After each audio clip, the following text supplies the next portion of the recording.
자, 1번 문제 한번 보겠습니다. 자, 부동산과 동산에 관한 설명으로 틀린 것은, 자, 이 법률적 개념에서 협의부동산은 민법 제99조 제1항에서의 토지 및 그 정착물인데, 자, 이 협의부동산을 우리 시험 문제 최근 시험에 보면요, 이 협의의 부동산으로 출제를 잘 안 해요. 최근에 시험에 보면은 뭘로 출제하냐? 민법상 부동산으로 출제를 많이 해요. 최근에 보면 이 민법 지금 조문을 가지고 정의를 내리고 있잖아요. 그래서 최근 시험은 이 민법상 부동산을 가지고 우선 출제를 많이 하고 있다는 그런 내용입니다. 자, 그래서 이 토지 및 그 정착물을 얘기하겠죠. 토지 및 그 정착물을 우리가 의미하는 개념입니다. 자, 1번은 맞는 지문이고요. 자, 이 항은 뭐죠? 부동산 위의 물건은 동산이다. 이 두 개를 묶어서도 자주 출제합니다. 자, 2번 온천법이 있지만은 온천수는 그것이 용출되는 토지 구성 부분입니다. 토지 구성 부분은 토지와 별개의 독립된 물건이 아니죠. 토지 일부로 간주되죠. 그래서 토지 소유권의 범위에 속합니다. 맞는 지문. 자, 3번 부동산인 경우에는 등기로서 공시효과를 가지지만은 동산은 뭐죠? 점유로서 공시효과를 가진다. 또 맞는 지문이고, 자, 임목에 관한 법령상 이 임목을 목적으로 하는 저당권의 효력은 임목을 베어낸 경우에는 저당권이죠. 저당권이기 때문에 임목을 베어낸 경우에는 어떻게 돼요? 그 토지로부터 분리된 수목에는 영향을 미치지 아니한다니까 틀렸죠? 영향을 미친다. 틀린 지문이 되겠습니다. 자, 넓은 의미부동산은 등기, 등록의 대상이 되는 항공기, 선박, 자동차도 포함되죠. 그래서 뭐죠? 그 준부동산, 선박, 항공기, 자동차는 준부동산인데 이 준부동산과 협의부동산을 포함해서 넓은 의미의 부동산이라고 한다. 그런 내용이죠. 자, 그래서 1번, 4번이 정답이 되겠습니다. 자, 2번. 토지에 관하여 설명한 내용들이다. 옳은 것을 모두 고른 것.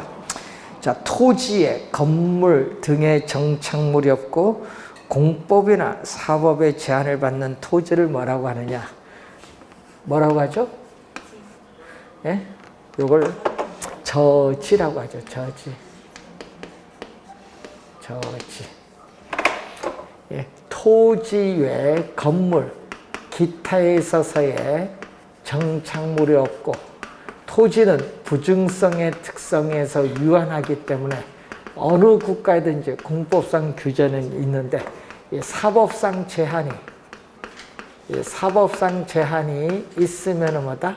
저지.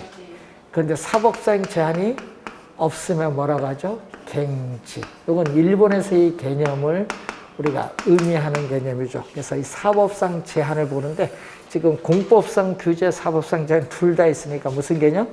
저지에 대한 설명. 택지가 아니죠.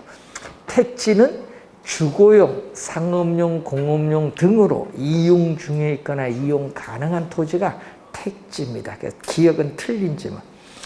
니은은 필지는 법률상의 단위 개념으로서 이 토지의 소유권이 미치는 범위와 한계를 표시하는 개념이죠. 그래서 필지는 작년, 재작년, 2년 연속도 출제한 용어죠. 그래서 하나의 지번으로 둘러싸인 우리가 토지로서 법률적인 토지의 등록 단위면서 부동산 등기법상 등기의 한 단위가 바로 우리는 뭐라고 하냐면 필지. 시험 지문엔 요 두 개가 키워드로 출제를 많이 하고 있죠. 예, 등록 단위다. 면적과는 아무런 관계가 없습니다. 자, 두 번째 맞는 지문이고, 세 번째 이행지는 용도적 지역의 분류 중 세분된 지역 내가 나왔죠. 그래서 어떻게 돼요? 맞는 지문이죠. 자, 이 용도적 지역인 이 택지 지역, 농지 지역, 임지 지역이 있어요. 이때 이 택지 지역을 이렇게 세분화해서 세분했을 때 주택 지역, 상업 지역, 공업 지역이 있죠. 그럼 이 택지 지역 내, 이 세분된 요 지역 요 내에서, 그럼 예를 들면 공업 지역이 주택 지역으로 변경 중에 있다. 아니면은 주택 지역이 상업 지역으로 변경 중에 있다. 이렇게 세분된 요 지역 내에서 용도가 변경 중에 있는 토지를 뭐라고 하죠? 이행지죠. 그래서 우선 후보지와 이행지의 개념이죠. 그래서 상당히 중요한데, 이행지는 항상 뭐가 들어가는, 내라는 용어가 들어간다는 거. 자, 딕은 맞고, 네 번째 늘도 맞죠. 후보지는 임지지역, 농지지역, 택지지역 상호 간의 다른 지역으로 전환되고 있는 지역의 토지다. 자, 임지지역이 택지지역으로 전환이 된다든지 아니면 농지지역이 택지지역으로 전환이 된다. 이런 것은 후보지의 개념. 맞고, 관련 법령이 정하는 바에 따라 재난 시에 피난 등 안전이나 일조 등 양호한 생활 환경 확보를 위해서 건축하면서 남겨놓은 일정 면적 부분의 토지를 뭐라고 하죠? 이거는 공지. 건부지가 아니라 공지. 건부지는 건축물이 서 있는 부지를 얘기하죠. 그래서 공지, 니은, 디귿, 니을이 맞네요. 3번 정답이 되겠습니다. 자, 3번 문제로 갑니다. 토지의 자연적 특성 중 뭐에 대한 설명? 개별성에 관한 설명으로 옳은 것을 모두 고른 것. 자, 토지의 양적 공급을 제한한다. 이것은 뭐죠? 부증성이죠. 토지에 생산비를 투입을 하여도 자연적으로 주어진 토지의 절대량 면적은 결코 우리는 증가시킬 수 없죠. 비생산성이다 보니까 양적 공급을 뭐한다? 제한한다. 양적 공급을 우선 제한한다는 그런 내용이죠.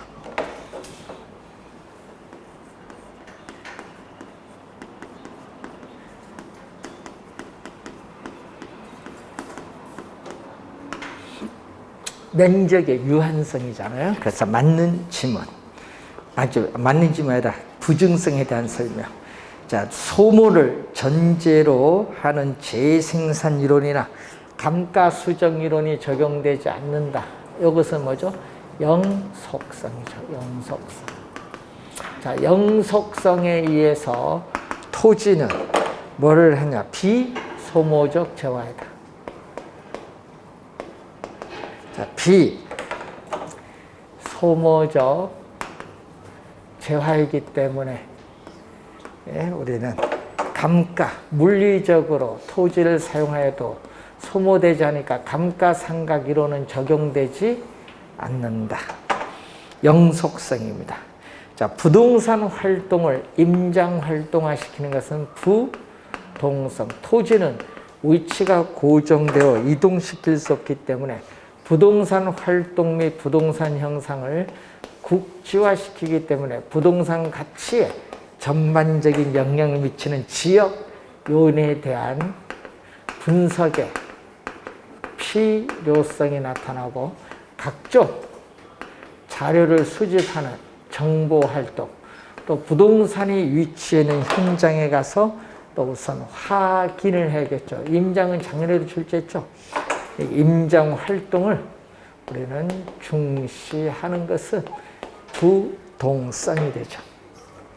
자, 네 번째, 일물일가의 법칙이 적용된다. 자, 니을과 이 미음을 보면은, 자, 이 개별성의 특성에 의해서 토지 상품은 표준화가 어렵다. 자, 토지 상품은 표준화가 어렵기 때문에 우리는 대체의 가능성이 낮다. 대체의 가능성이 낮으면서 한 가지 물건에 한 가지 가격이 성립한다는 일물 이가의 법칙을 적용할 수 없죠. 자, 그래서 또 토지 시장에서의 토지 상품 간의 완전한 대체 관계를 제약한다. 완전한 또 대체 관계를 제약한다. 완전한 대체 관계를 제약한다. 자, 그리고 거기에 부동산 활동이 구체적, 개별적으로 전개된다. 자, 토지, 가격이나 이 수익 등을 이 개별화, 다 개별화, 구체화 시키죠. 개별화, 구체화 시키고 또 정보가 비공개되어 있어요. 정보에 있어서의 또 비공개론에서 뭐가 정보의 중요성이 증대된다. 이 정보의 중요성이 증대된다는 그런 내용. 개별성과 다 관련이 있어요. 리을, 미음이죠. 리을, 미음. 5번 정답. 자, 4번 문제로 갑니다. 다음은 주택의 수요, 공급에 관한 그림이다. 수요 곡선 D0를 D1으로 간다. 여러분 D0를 D1으로 간다는 것은 뭐죠? 수요의 증가.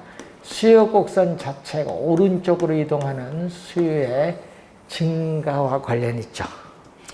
자, 이동시킬 수 있는 요인인데 1번은 틀렸죠. 자, 1번은 뭐죠? 대체제.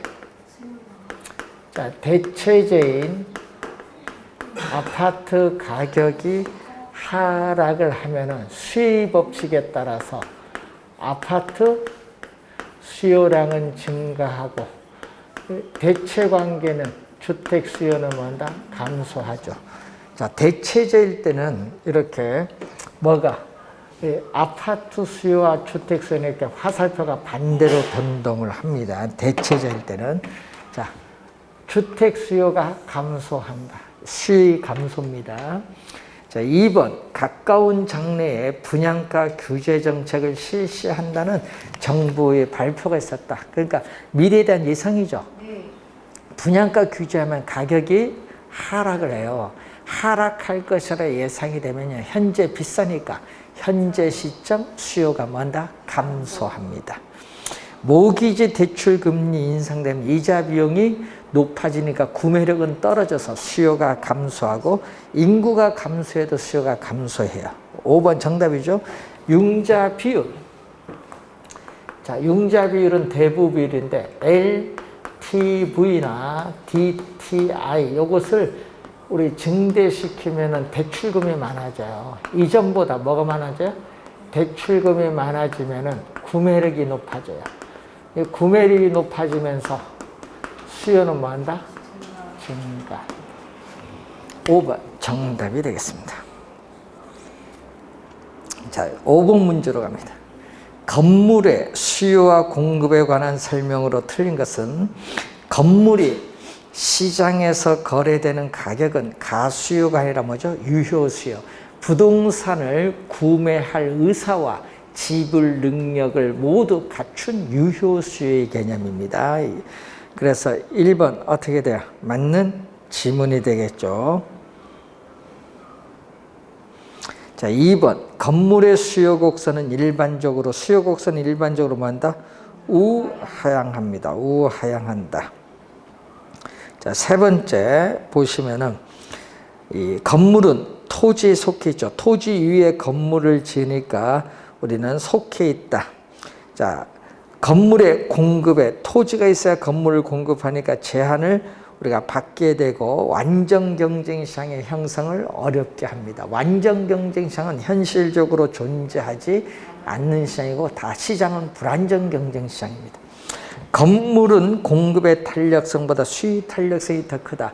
자, 공급에 뭐가 있다? 시차. 건물은 착공해서 완공에 이르기까지 시간이 오래 걸려요. 공급의 시차로 인해서 수요 탄력성이 더 커요. 자, 더 크다. 맞는 지문이고 5번 건물은 물리적 측면에서의 공급은 불가능하나 자, 물리적 측면에서의 공급은 불가능하거나 경제적 측면에서의 공급은 가능하다. 이건 토지야. 건물이 아니라 토지고 공급 곡선은 비탄력적이죠. 시차가 있기 때문에.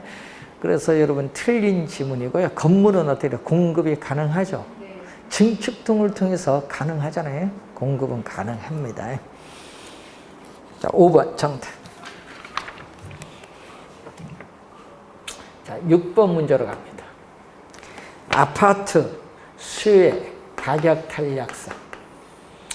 아파트 가격에 대해서 아파트 수요량이 얼마죠? 이게 0.5다.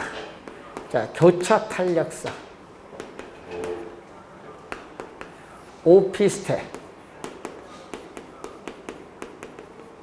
오피스텔 가격에 대해서 오피스텔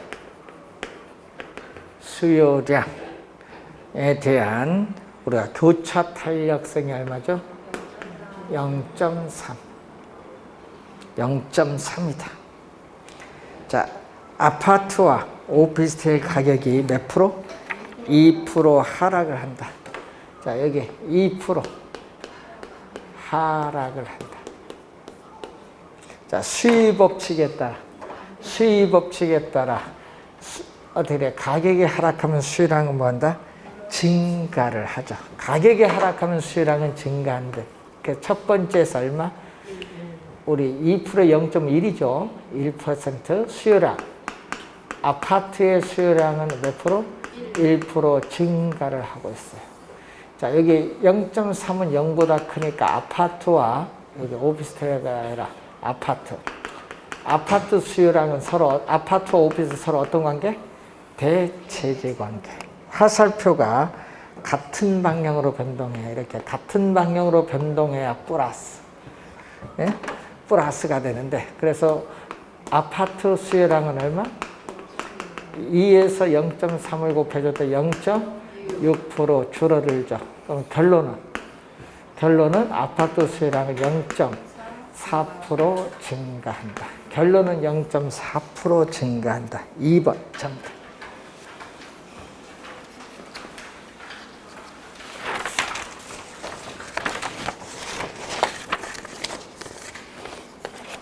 자, 7번.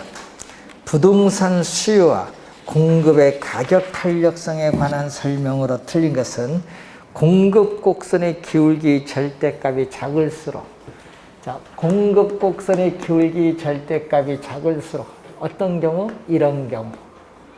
네? 자, 이런 경우 공급 곡선의 기울기 절대값이 작을수록 그래프가 완만하죠. 완만하면 뭐? 완만하면은 탄력적. 완만하면은 탄력적. 그런데 탄력적인데 가격 탄력성이 작아진다 하면 안 되죠. 탄력적은 뭐다? 커진다. 탄력적이니까 커진다. 그래서 1번 정답. 2번 임대주택 수요의 가격 탄력성이 1보다 크다. 1보다 크면 뭐죠? 1보다 크면은 탄력적. 자, 이렇게 완만한 이게 탄력적이다. 완만하면 탄력적. 자, 이때 우리는 임대료를 뭐 한다? 상승을 시킨다. 자, 여기 이렇게 요 가격과 요 수요량 곱한 이 면적이 총수입이에요. 총수입인데 우리는 수의 가격 탄력성이 탄력적일 때 임대료를 인상시키면은 수의 법칙에 따라 수요량은 민감하게 반응하니까 대폭 줄어들어요. 줄어드니까 어느 거? 이 가격과 수요량 곱한 이 사각형 면적이 총수입인데 이 면적은 전체 면적보다 뭐 작죠? 총수입은 감소한다. 맨 끝에 감소가 포인트. 네 번째, 일반적으로 부동산의 용도의 전환이 가능성이 클수록 어떻게 돼? 수의 가격 탄력성은 커진다. 탄력적이 되죠. 왜? 대체재가 나타날 가능성이 많죠. 5번 공급의 가격 탄력성이 비탄력적이다. 자, 공급의 가격 탄력성. 자, 가격의 변화율에 대해서 우리가 공급량에 있어서의 변화율 비탄력적이면 1보다 작아요. 예? 1보다 작을 때 비탄력적이에요. 그러면은 뭐보다 가격의 변화율보다 공급량의 변화율이 더 작아요. 맞는 지문이 되겠죠. 자, 7번 문제 좀 잘 주의해 두셔야 되고 6번, 7번 문제 좀 신경 많이 써야 되겠습니다. 자, 8번 문제로. 아파트에 대한 수요와 공급의 탄력성에 관한 설명 중 틀린 것은 자, 1번 지문 시험에 많이 나오죠. 8번에 1번 지문의 시험에 많이 나오는데 공급의 가격 탄력성이 비탄력적. 완만하면은 탄력적. 자, 수요와 공급이 이렇게 만나는데 여러분 항상 1번 지문을 시험에 많이 내는데 수요가 증가하면 가격이 상승을 하는데 비탄력적은 가격 변에 민감하지 않으니까 이렇게 크게 상승하고 탄력적은 가격 변에 민감하게 반응을 하기 때문에 약간 상승. 그러니까 비탄력적 밑줄, 가격이 더 오른다. 더의 동그라미. 맞는 지문.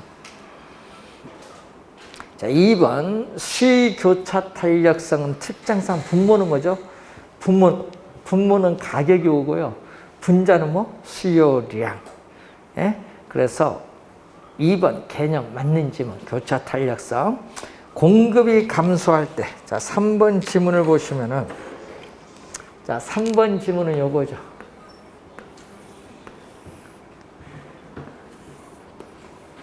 수요 곡선이 급하면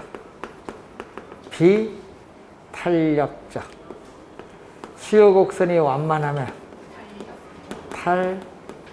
자, 이렇게 주어졌어요. 자, 여기서 공급이 뭐한다? 감소한다. 감소하면 가격은 또 상승한다. 얼마만큼? 비탄력적은 가격 변에 민감하지 않으니까 가격은 더 크게 상승하고 탄력적은 가격 변에 민감하니까 약간 상승. 더 오른다. 비탄력적 밑줄도 더 오른다. 더의 동그라미 포인트. 1번, 1, 3번 중에서 우린 출제운동은 1번을 많이 내요. 올해도 출제 가능성이 높거든요. 1번 지문. 자, 4번 공급이 가격에 대해서 뭐다? 공급이 가격에 대해서 완전 탄력적이다. 자, 이렇게 공급이 가격에 대해서 완전 탄력적이면 뭐죠? 수평선. 작년에 출제했었죠. 여러분 2년 전에 출제를 했었습니다. 2년 전 30회 시험에 출제를 했거든요. 그러면 수요가 증가하면 근형 거래량은 증가하는데 수평선일 때는 가격은 변하지 않는다. 네? 그래서 거래량은 증가한다. 4번 정답. 자, 5번은 수요가 가격에 대해서 완전 비탄력적이다. 수요량이 이렇게 고정됐어요. 자, 이런 형태의 이 그림에서 공급이 뭐한다? 증가를 하게 되면은 균형 가격은 하락하지만 수요가 고정되기 때문에 거래량은 변하지 않는다. 이러면 수평선은 가격이 불변. 수직선이면 뭐? 거래량이 불변. 4번 정답.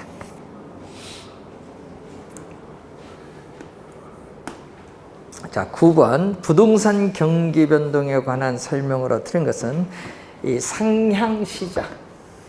자, 이런 형태에 있어서의 그림에서 상향 시장에서 과거의 거래 사례 가격은 현재 요 시점에 보면 밑에 있으니까 하한가, 상한가가 아니라 하한가. 6번 출제된 지문이에요. 1번은 하한가. 1번 정답. 2번 부동산 가격 상승은 경기 순환의 측정 지표가 될 수가 있으나 가격이 상승한다고 해서 반드시 호경기라 할 수 없음은 부동산 거래에 투기적 요소가 개재될 경우에는 실물, 건축 생산과는 무관할 수 있기 때문에 그렇습니다. 자, 3번. 매년 12월에 건축 허가량이 다른 달에 비해서 줄어드는 현상이 반복적으로 나타나죠. 왜? 겨울이니까 땅이 어니까 건축 못하지. 이건 매해 발생하는 계절적 변동. 예? 계절에 따라 정기적으로 나타나는 경기 변동입니다. 무작위적 변동은 정쟁이나 정책 등 부동산 시장의 외적 요인에 의해서 나타나죠. 즉 예기치 못한 사태로 인해서 나타나는 거죠.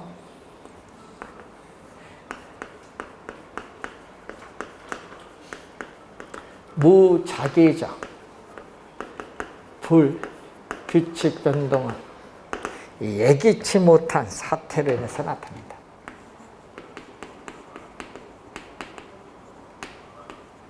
예기치 못한 사태로 초래되는 우리 비순환적인 경기 변동을 의미하는 그러한 개념이 되겠죠.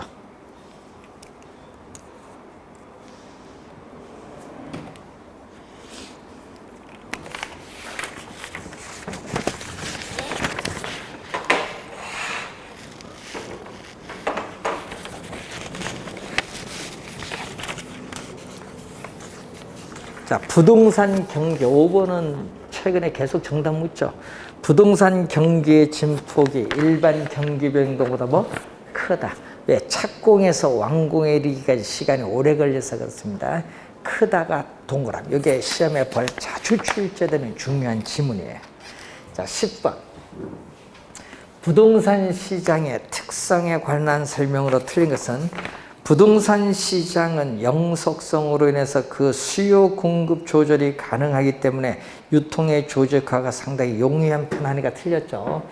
자, 여러분 개별성의 특성으로 인해서 부동산 상품은 표준화가 어렵죠. 그러다 보니까 표준화가 어렵다 보니까 우리는 도매상, 소매상과 같은 중간에 유통기구가 없어요. 그래서 우리는 체계적으로 개별성의 특성에 의해서 시장이 체계적으로 조직화되어 있지 않다. 비조직화가 나오죠. 그렇기 때문에 부동산 거래 시에 거래 비용이 많이 든다는 거. 1번 정답. 2번은 우리 부동성이죠. 자, 부동성의 특성으로 인해서 공간적 작용 범위가 일정한 지역에 우리는 한정되는 경향이 있는 뭐죠? 국지적 시장을 형성하죠. 국지적 시장. 세 번째, 부동산 시장은 지역별 용도별로 분화되는 부분 시장이 되죠. 자, 전체 부동산 시장이 여러 개의 시장으로 나누어지는 시장에 뭐가 발생하죠? 분화로 인해서 부분 하위 시장이 형성이 된다. 부분 하위 시장이 형성이 된다. 뭐가 관련이 있다? 우리는 부동성과 또 관련이 있는 내용이죠. 자, 부동산의 개별성으로 인해서 부동산 거래 양상도 표준화되기 어렵다. 비표준화가 되죠. 자, 부동산 시장에서 거래 사실의 왜곡, 비공개성으로 인해서 가격 정보는 그 가치가 저하되고 평가 방식으로서의 비교 방식은 그 신뢰성이 떨어진다. 이것도 뭐에서? 개별성의 특성.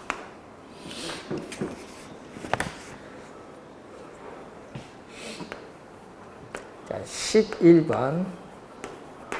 자, 내일의 소매 인력의 법칙을 적용할 경우에 괄호 안에 들어갈 숫자인데 이 중력 모형을 적용하죠. 그래서 두 도시 사이에 위치하고 있는 소비자에 대해서 상권이 미치는 영향력의 크기는 두 도시인 크기 뭐에 비례? 인구에 비례하고 또 분기점으로부터의 거리 제곱의 뭐? 반비례. 요걸 이용을 해서 사용하는데 자 인구 1만 명인 A시와 5천 명 B시인데 두 도시 사이에 인구 5천 명 C도시가 있다. C도시 인구의 90%만 A시, B시의 구매 활동을 한다고 가정할 때 신도시 시인구 중 A시로 몇 명 가느냐? 자, A시로 몇 명 가느냐? A시로의 인구 유인 비율 대 B시로의 인구 비율. 상대적 크기는 분수식으로 가죠. A시는 인구 얼마? 1만 명이고 신도시 C로부터 A시까지 거리는 1km, 1의 제곱. 자, B시는 5천 명. 5천 명이고 거리는 2km, 거리 제곱. 항상 요 수식을 우리가 쓸 줄 알아야겠죠. 자, 그러면은 이 두 개 곱하면 2대 제곱은 1이고 곱하면 5천 명이고 3만 명을 사죠. 2의 제곱은 4니까 4만 명. 분모 분자에 5천 명으로 나누면 1, 5천 명 나누면 8. 그럼 이것을 우리는 비례식으로 가면 A 대 B는 8대 1이죠. 그럼 A시로 인구 유인 규모는 얼마냐? C 얼마? 5천 명. 5천 명이 몇 프로? 90%만 이용하죠. 5, 9, 45, 4,500명이죠.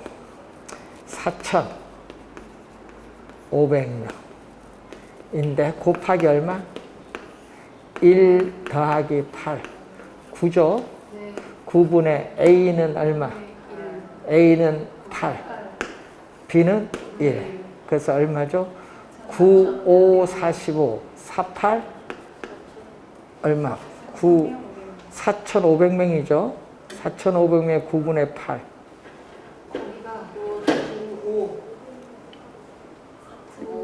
9, 5, 4, 여기 500인가? 500명이고, 여기는 4,000명이에요.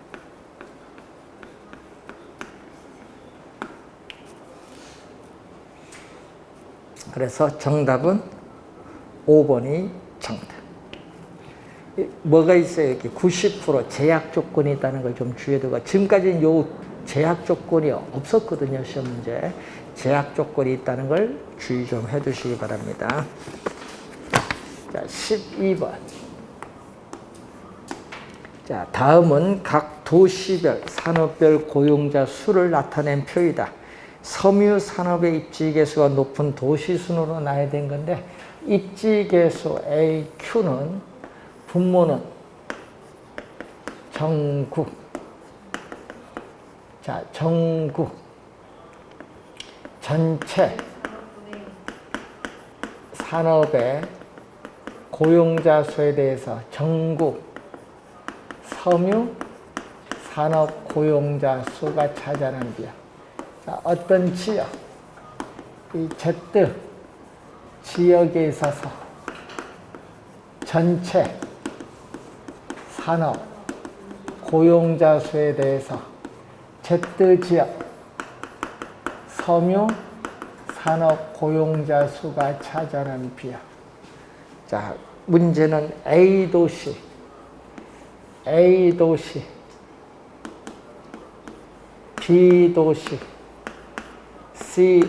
C도시가 나와 있어요. AQ.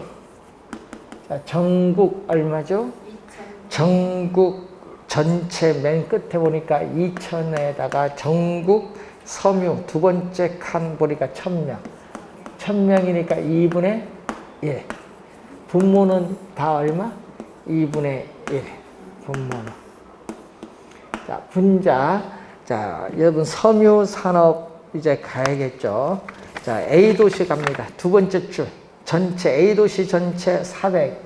400에서 섬유 얼마? 250. 섬유 250. 얼마죠?